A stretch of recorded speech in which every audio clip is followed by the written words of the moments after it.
Yes, guys, how you doing? Welcome back to the Spurs Talk Show. I am Sean Butler. There's Bugsy Malone. You may recognise her.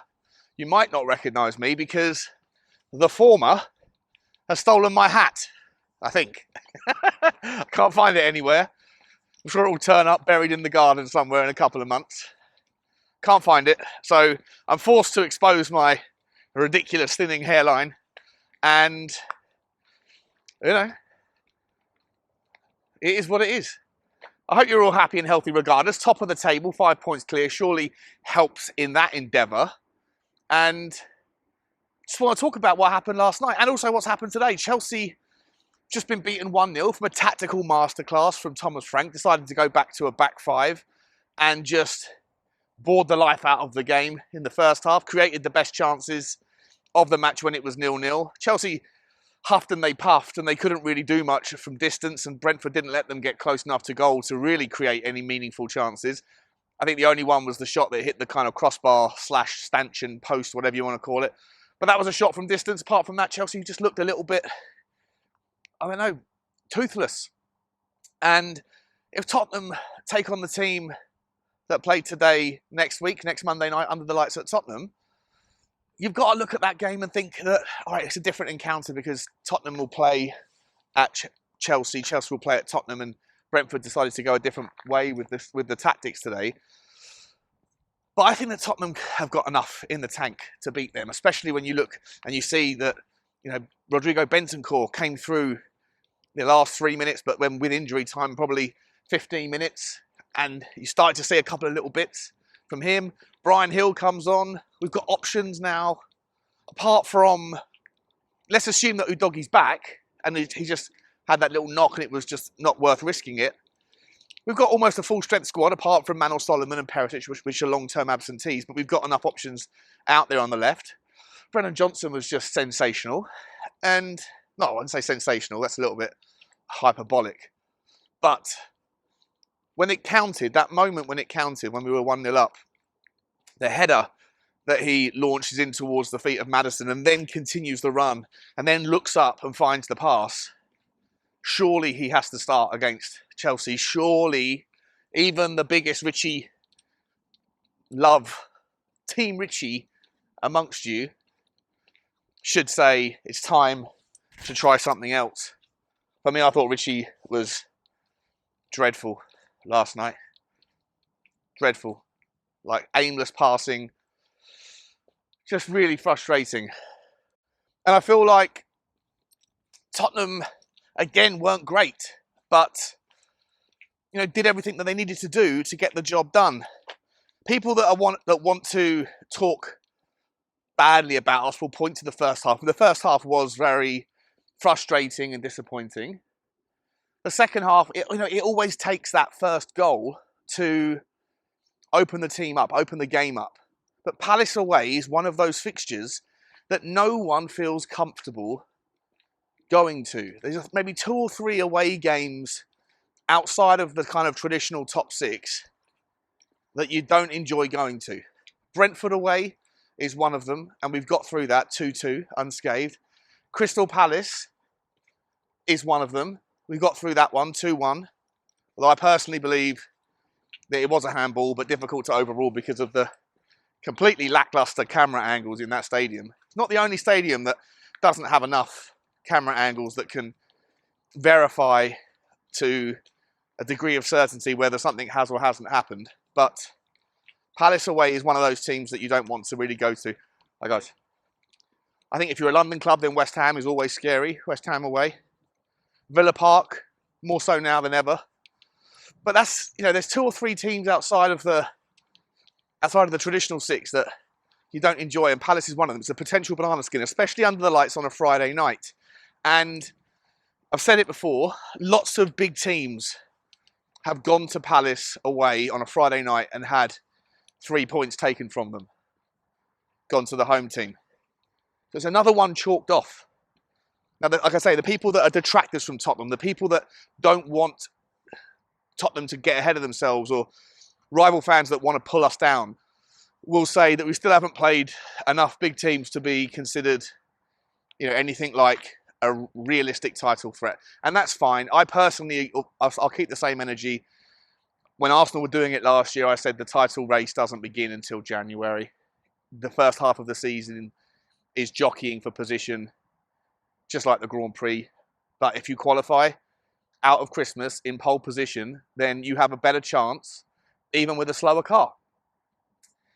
And I think that Tottenham, if they can continue this form, have a good chance of getting into December, there or thereabouts. And then we'll see what happens. We've had a bit of luck go our way.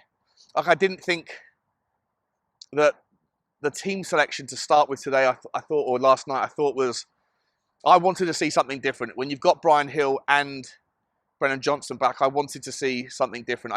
I feel like having Kulusevski and Richarlison as your main two wide guys, when you're playing Ange ball, and that system traditionally has required wingers that want to take players on, and neither Richarlison or Kulu want to do that, then I think that one is enough.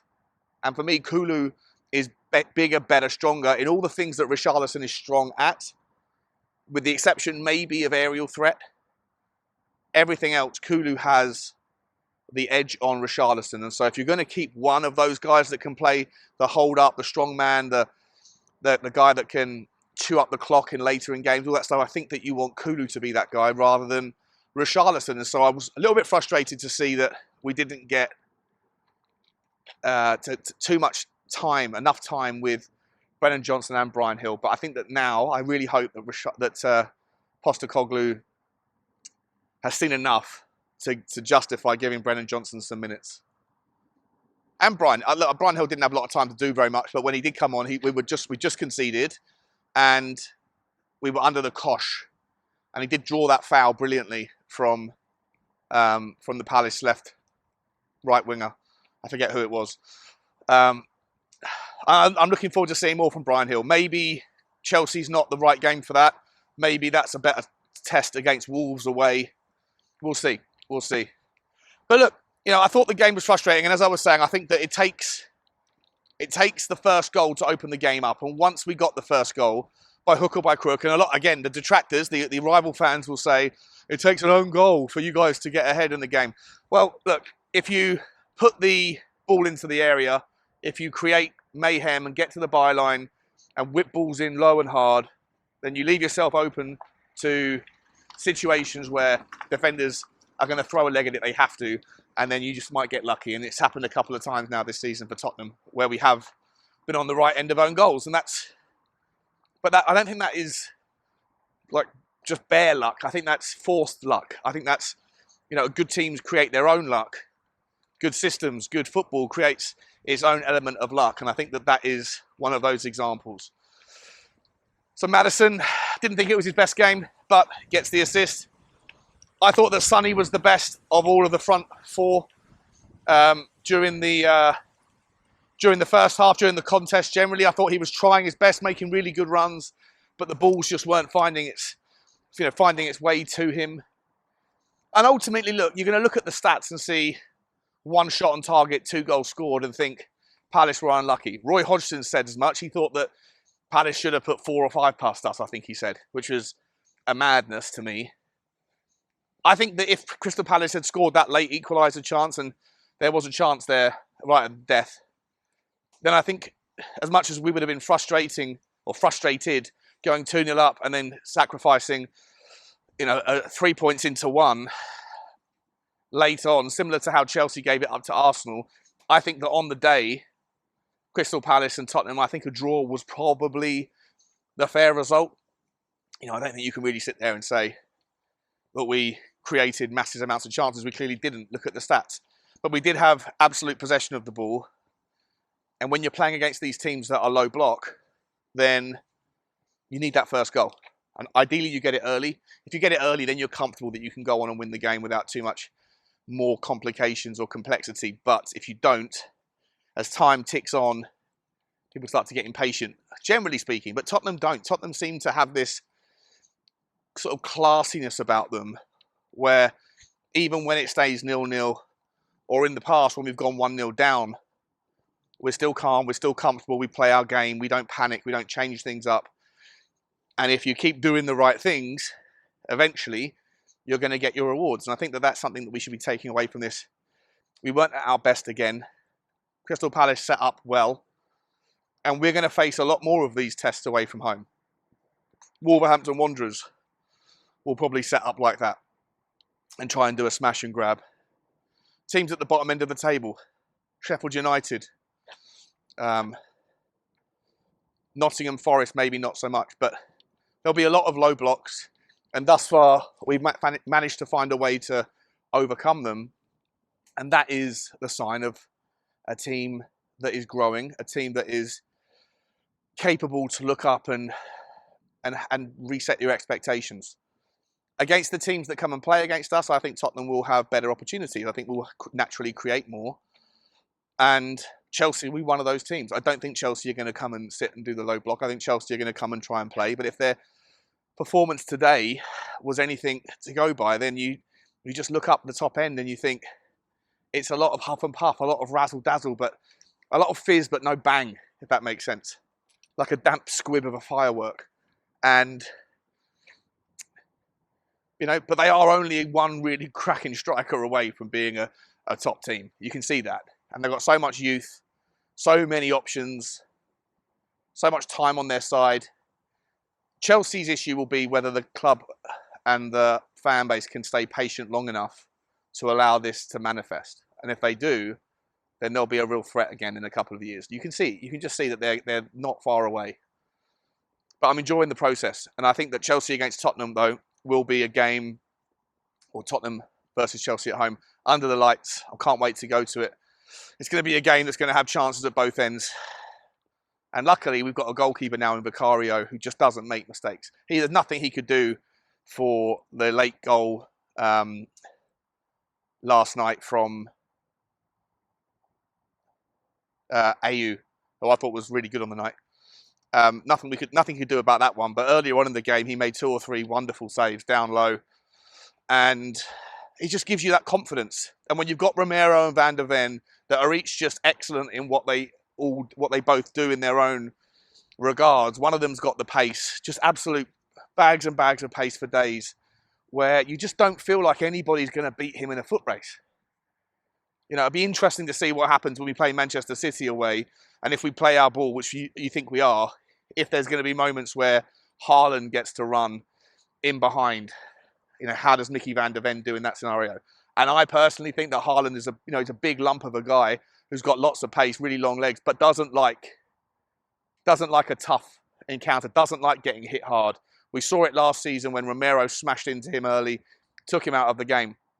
And I think that there's going to be one of those scenarios against Manchester City where either Romero is going to need to clump into him hard and throw his head out early, or you're going to see a situation where Mickey Van der Ven's going to need to use his pace and come in and make that last-ditch sliding a tackle.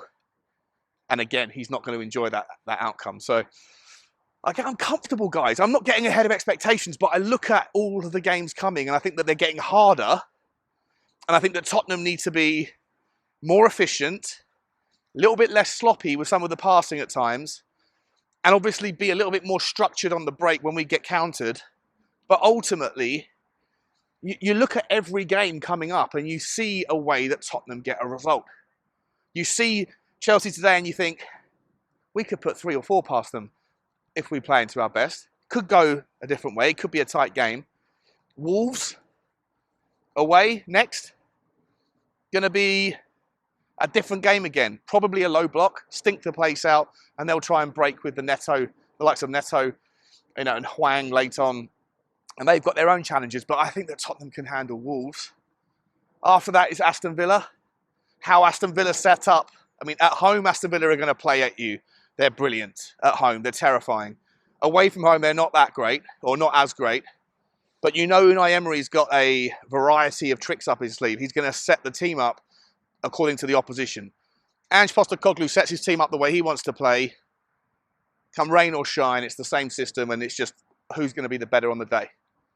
With Unai Emery, though, I think he'll set up that team to stink the place out and look to use the pace to break. And again, it's going to come down to Destiny Udogie, Pedro Porro, Romero and Van der Ven. I'll be interested to see if they could add up and aggregate the top speeds of everyone's defence in the Premier League I wouldn't be surprised to see Tottenham at the top end of that because Udogie's got a lot of pace. Pedro Porro, for a small guy, has got very quick legs, as does... And Romero's not blessed with pace, but he's not slow either. So it's going to be fascinating. It's going to be absolutely fascinating. But for now, I'm just happy. 3 more points. Can sit back now, enjoy the weekend, and hope that one of the big 4 behind us drop points. I don't really see too many of the fixtures where it's going to be an obvious tricky one. I think Newcastle might struggle away at Wolves. That'll be an interesting game to watch. Arsenal should absolutely dominate. Villa should dominate. And I think City probably will too. But you never know. You never know. And if anyone does drop points, then we create further gaps between us and them, which is why watching Brentford beat Chelsea today is so satisfying. Chelsea sit in 11th place. I think we're 15 points ahead of them now in just 10 games. You know, that sort of thing protects your lead for whatever the eventual outcomes of the season are. If we do find ourselves dropping back in and in a top 4 race, top 5 race, then you're hoping that the kind of the gaps that you're creating now between yourselves and teams like Chelsea are too big to close in the tail end of the window or tail end of the season. So you know that you're at least kicking one of those teams out of that race, which increases your likelihood of being there or thereabouts by May time. I don't know, guys. I'm really satisfied. Again, just to summarise, I feel like there's reasons to downplay it if you want to. If you're a rival fan, you're going to say Tottenham were lucky again, one shot on target. But if you want to take the positive side of the coin, the glass half full approach, then you can say this is what good teams do. They have off nights. They go to really difficult places where banana skins are always on the cards, but they get it done. And Tottenham got it done. Shout out to Big Ange. I don't think any manager's ever started a season as well as him. It's just brilliant to see. Long live this season, hey? Right, guys, that's it from me. Like, subscribe, and comment. I'll see you tomorrow with my hat, if I can find one, for Sunday Tottenham Takes with Henry, George, Dave from the Irish Hotspur, and Deji, right here on the Spurs Talk Show. Like, subscribe, and comment. And as always, bye-bye.